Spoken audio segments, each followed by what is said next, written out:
Hello, class first year. So, after the global enterprises means multinational corporations, आपने study किया उनके बारे में। वो कि एक कंपनी किसी एक कंट्री की दूसरी कंट्री में जाके बिजनेस करती है, वहाँ पे अपने ब्रांचेस को सेटअप करती है, तो वो मल्टीनेशनल कॉरपोरेशन बन जाती है। ठीक है, दूसरी और कंट्रीज़ में भी यही काम करती है। अब इसके बाद आता है जॉइंट वेंचर्स। अब दो कंट्रीज़ की कंपनीज एक साथ मिलकर काम करने वाली हैं। मीन्स क्या करने वाले हैं कि जैसे इंडिया की एक कंपनी और एक रशिया की कंपनी। ठीक है, जैसे एक इसका एक बहुत बड़ा एग्जाम्पल है ब्रह्मोस। आपने ब्रह्मोस का नाम सुना होगा, ब्रह्मोस मिसाइल बनाया गया था। तो उसमें इंडिया की कंपनी, जो इंडिया की डिफेंस कंपनी है, जो काम करती है इसमें वेपन्स बनाने के लिए और जो बाकी चीज़ों को बनाने के लिए, आर्मी के लिए, तो उन्होंने नाम लिया ब्रह्मपुत्र से, है ना। BRAH लिया था, और ब्रह्मोस, मॉस लगाया उसमें मॉस्को का, रशिया से, तो ब्रह्मोस बन गया। राइट।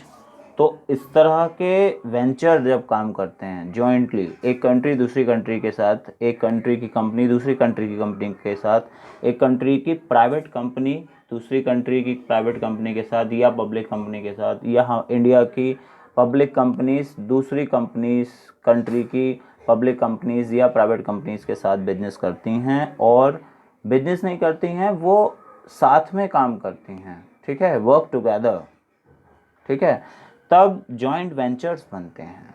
ठीक है, ये ग्लोबल लेवल पर हो रहा है। राइट, इंडिया में तो होता ही है, आप डेफिनेशन से यहाँ से समझ सकते हैं अच्छे से। A joint venture is a pooling of resources and expertise by two or more businesses to achieve a particular goal by sharing the risk and rewards involve in it. ठीक है, किसी भी बिजनेस को स्टार्ट करना means उसके risk भी share होंगे और रिवॉर्ड्स भी शेयर होंगे। तो अगर ऐसा करते हैं दो बिजनेसेस, तो वो जॉइंट वेंचर्स कहे जाते हैं। When two businesses agree to join together for a common purpose and mutual benefits, it gives rise to joint venture. Right, ये आपने इससे पहले वाले चैप्टर में भी स्टडी किया है कि जॉइंट वेंचर्स किस तरह से काम करते हैं। ठीक है, लेकिन यहाँ पर एक बिजनेस जो है वो एक दूसरे बड़े लेवल पे हो गया है, जिससे कि दो कंट्रीज एक दूसरे के कोलैबोरेशन में, पार्टनरशिप में और ट्रस्ट में आ रही हैं, जिससे वो बिजनेसेस फॉर्म करती हैं।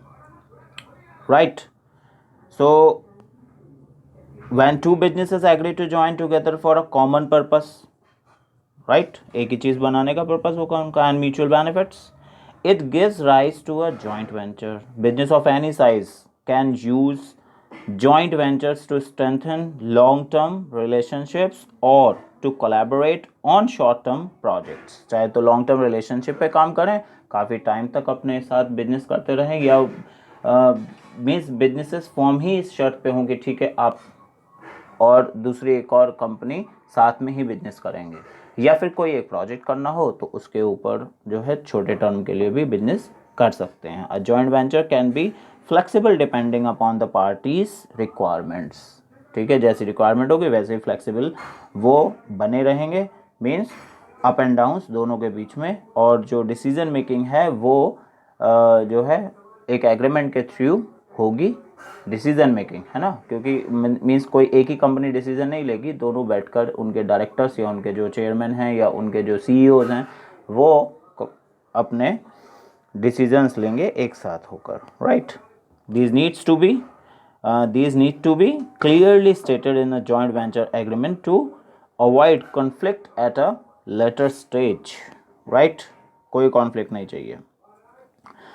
तो इस तरह से जॉइंट वेंचर्स काम करते हैं। In India joint venture companies are the best way of doing business. There are no separate law for these joint ventures. ये भी अच्छी बात है, इंडिया में कोई लॉ नहीं है इसके लिए, अलग से आप जॉइंट वेंचर हो सकते हैं। The companies incorporated in India are treated the same as domestic companies. जो कंपनी दूसरी कंट्रीज़ की यहाँ पर आकर लगी हैं और कोलैबोरेशन में काम कर रही हैं, साथ में काम कर रही हैं, तो उनके लिए कोई अलग से लॉ नहीं है और उनको एक डोमेस्टिक कंपनी की तरह से ट्रीट कर लिया जाता है। Is it done? समझ में आ गया जॉइंट वेंचर कैसे काम कर रहा है? ठीक है, दो अलग अलग कंट्रीज़ हैं, दो अलग अलग कंपनीज़ हैं, वो एक साथ बिजनेस कर रही हैं और उनके बिजनेसेस चलते हैं इस तरह से, तो उनको joint venture, globally joint venture company कहा जाता है, राइट। और रीज़न, अलायंसेस का रीज़न क्या है? ये लाइन भी हाँ स्टडी कर लीजिए इसको भी एक ठीक से। The reason for these alliances may be complementary capabilities and resources. Complementary capability और रिसोर्सेज, क्योंकि एक कंट्री के पास कोई रिसोर्स है दूसरी के पास नहीं है, ठीक है, तो वो कोलैबोरेशन में आएंगी, वो एक साथ आएंगी, वो अलायंस बनाएंगी, है ना, एक दूसरे की सहायक बनेंगी, ठीक। सच एज डिस्ट्रीब्यूशन चैनल और टेक्नोलॉजी, ठीक है, और फाइनेंस, तीनों चीज़ें हैं, डिस्ट्रीब्यूशन ऑफ चैनल, टेक्नोलॉजी और फाइनेंस, ठीक है। इन तीनों चीज़ों के लिए कंपनी एक दूसरे के साथ आती हैं। जैसे कि इंडिया और जैसे चाइना देखो आप, ताइवान है और हांगकांग है, और भी बहुत सारी कंट्रीज़ हैं, जो मलेशिया है, इंडोनेशिया है, श्रीलंका है, लेबर काफ़ी हद तक जो है इनके पास सस्ता मिल जाता है। तो बहुत सारी यूरोपियन और अमेरिकन कंपनीज़ हैं जो यहाँ पर मैन्युफैक्चरिंग करवाना पसंद करती हैं, यहाँ की लेबर को लेती हैं, क्योंकि एक तो इंटेलिजेंट है, वर्कफोर्स बहुत अच्छा है और स्मार्ट वर्कर भी हैं, और सबसे बड़ी चीज़ जो है वो मेहनती वर्कर है। अमेरिका में मेहनत करने वाला इंसान नहीं होता है, एशिया का सबसे ज़्यादा है।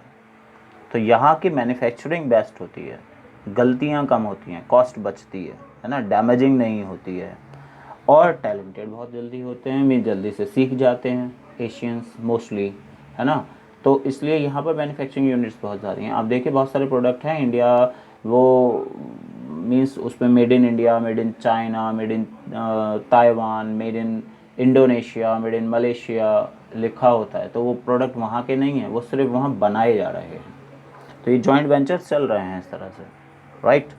तो अब देखते हैं इसके टाइप्स क्या कहते हैं। टाइप्स होते हैं जॉइंट वेंचर के, दो तरीके का जॉइंट वेंचर होता है, या तो इक्विटी बेस्ड होगा या कॉन्ट्रैक्चुअल होगा।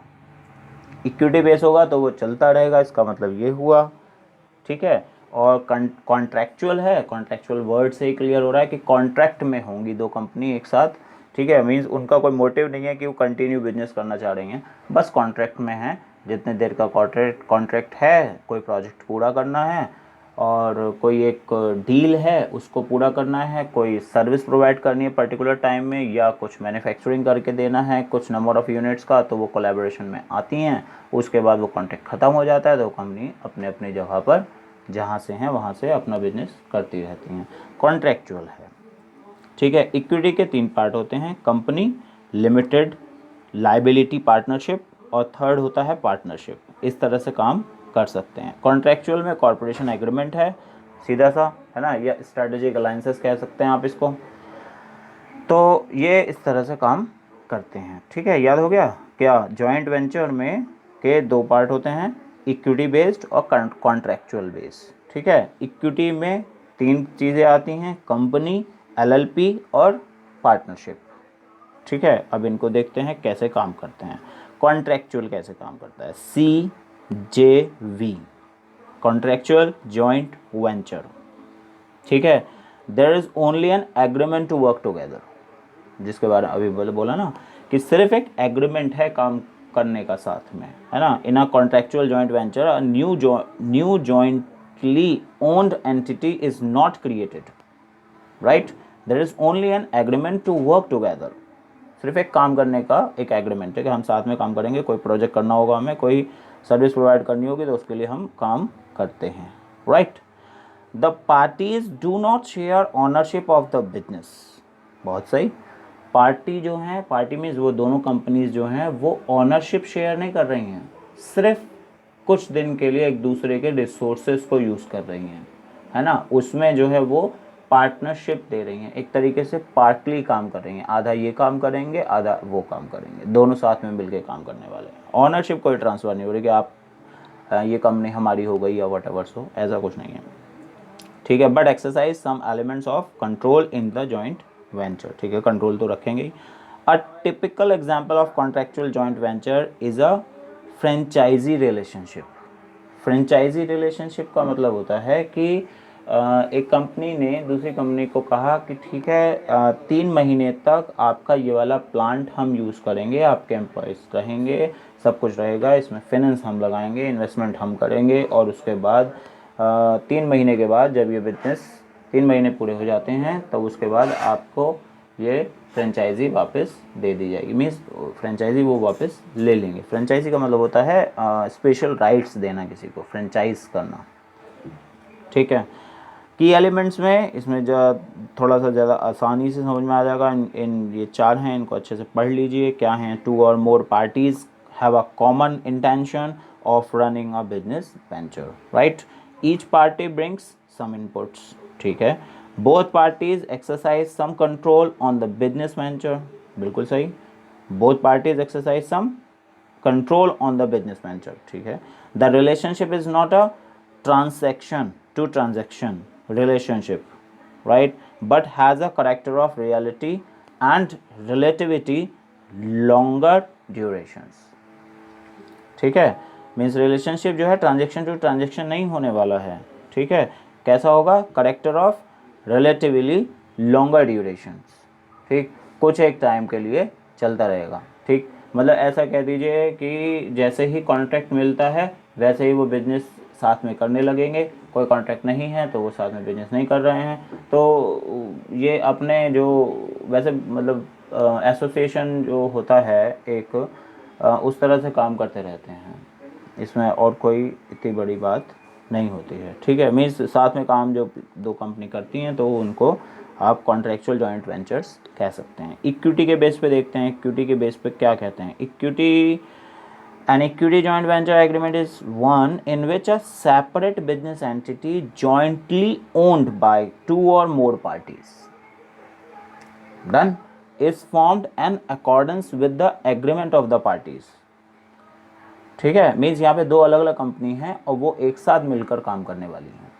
वो उनका जो है वो बिजनेस ही क्या हो गया? जॉइंट बिजनेस हो गया। कोलैप्स तो नहीं करेंगे और गलत हो जाएगा वो। मीन्स वो जो हैं एक एग्रीमेंट में आ गई हैं साथ में काम करने के लिए, right. The key operative factor in such case is joint ownership. Joint ownership, this is the best word. Joint ownership हो जाती है, ठीक है। Means both the honours of the resources, of the finance, of the liability end of the risk, ठीक है, of the revenues, तो सबके लिए क्या हो जाते हैं? जॉइंट ऑनरशिप हो जाती है बाय 2 और मोर पार्टीज। जितनी भी कंपनी साथ में काम कर रही होंगी उनकी जॉइंट ऑनरशिप हो जाती है। यहाँ पे कोई कॉन्ट्रैक्ट नहीं है, ये साथ में ही काम करने वाली हैं, लगातार बनी ही इसलिए हैं, ठीक है। मीन्स उन जो वो अपना मेमोरेंडम लिखवाएंगे, आर्टिकल ऑफ एसोसिएशन लिखा जाएगा, तो उसके अंदर ये पहले से काम कर रही हैं, ठीक है। ओके, अब जाकर जो है ये जॉइंट वेंचर बनना चाहती हैं, ठीक है, इक्विटी बेस्ड बनना चाहती हैं। तो इक्विटी बेस्ड बनने का मतलब हुआ कि कैपिटल की शेयरिंग करेंगे, कैपिटल मिलकर दोनों की एक हो जाएगी। बात समझ में आ गई? अब चाहें तो ये एक नया नाम रख लें या अपने ही जो दोनों नामों के को एक साथ लेने लगें और उसको रजिस्टर्ड करा लें, ऐसा भी हो सकता है। तो किसी भी तरह से इस तरह से ये काम करना शुरू कर देते हैं, ठीक है। The form of business entity में वेरी, कंपनी हो सकती है, पार्टनरशिप फर्म हो सकती है, ट्रस्ट हो सकती है, लिमिटेड लायबिलिटी पार्टनरशिप फर्म हो सकती है और वेंचर कैपिटल फंड्स हो सकते हैं, ठीक है। इसके की फीचर्स देखते हैं कि एक एग्रीमेंट बनाया जाता है, अ न्यू एंटिटी फॉर और for one of the party to join it into ownership of an existing entity, ठीक है। एक नई कंपनी बनेगी या फिर जो एग्जिस्टिंग कंपनी है उसके साथ में ही कॉन्ट्रैक्ट एक एग्रीमेंट के थ्रू वो जॉइंट हो जाते हैं। Shared ownership by the parties involve, जितनी पार्टी उसमें इन्वॉल्व हैं वो ऑनरशिप को शेयर करेंगी। Shared management to jointly owned entity, ठीक है, मैनेजमेंट को भी शेयर करेंगे, ठीक है। And share responsibility to regarding capital investment, ठीक, कैपिटल तो मिलके एक ही हो जाने वाली है उनकी, तो कैपिटल इन्वेस्टमेंट के लिए रिस्पॉन्सिबिलिटी शेयर करेंगे। एंड अदर फाइनेंशियल एग्रीमेंट्स, जो भी एग्रीमेंट होगा, लोन लेना है नहीं लेना है तो दोनों पार्टीज डिसाइड करेंगी इस चीज़ को, ऐसा नहीं है कि जो है एक ही कर लेगी। Share profits and losses according to the agreement, जैसे भी डिसाइड किया होगा कि मीन्स आप 30% में रहेंगे, आप 40% में रहेंगे, आप किस में रहेंगे, कौन सी कंपनी का कितना शेयर रहेगा। अब मोस्टली तो वैसे इक्विटी बेस्ड है तो कैपिटल इन्वेस्टमेंट के बेसिस पर ही देखा जाता है। कैपिटल जितना इन्वेस्ट किया आपने उसी के हिसाब से आपको जो है वो प्रॉफिट और लॉसेस में शेयरिंग होती है। ठीक, आप 30% के कैपिटल इन्वॉल्वर हैं, मींस इन्वेस्टर हैं, तो आपको 30% के लिए ही आपकी लाइबिलिटी बनती है, 30% पे ही आपका प्रॉफिट बनता है। मतलब जितना पैसा लगाया है, जितने के लिए आप कैपिटल लाए थे, जितने के लिए आपकी कंपनी का जो टर्नओवर गिना गया था, उसी के लिए आप जो हैं काम करते रहेंगे। तो ये इस तरह से शेयर प्रॉफिट एंड लॉसेस का चलता रहता है। ठीक है, इनके एग्जांपल्स देख लेते हैं कुछ जॉइंट वेंचर्स के एग्जांपल। जैसे AVI oil India private limited है, 93 में बना था। ठीक, किसके साथ बना था? Balmer Lawrie and corporation limited, Nyco SA France के साथ। ठीक है, ये एक काम करते हैं किसमें? Mineral based lubricating oil, defence and civil aviation uses और ग्रीसेस में काम करती हैं दोनों कंपनीज। ठीक है, AVI नाम रखा गया। ठीक है, मीन्स कहाँ की हो गई? इंडिया की और फ्रांस की। ठीक, उसका नाम रखा गया AVI oil India private limited. ठीक, एक और कंपनी बनी green gas limited. Green gas limited 2005 में 7 अक्टूबर को स्टेबल हुआ था। जॉइंट वेंचर होल्डर जो नाम बना वो बना गेल, GAIL इंडिया लिमिटेड, एंड एक तो था ही और दूसरा बना IOCL। ठीक, ये दोनों कंपनीज मिली तो ग्रीन गैस लिमिटेड इन्होंने बनाया, कोलैबोरेशन हो गया, मीन्स जॉइंट वेंचर बन गया।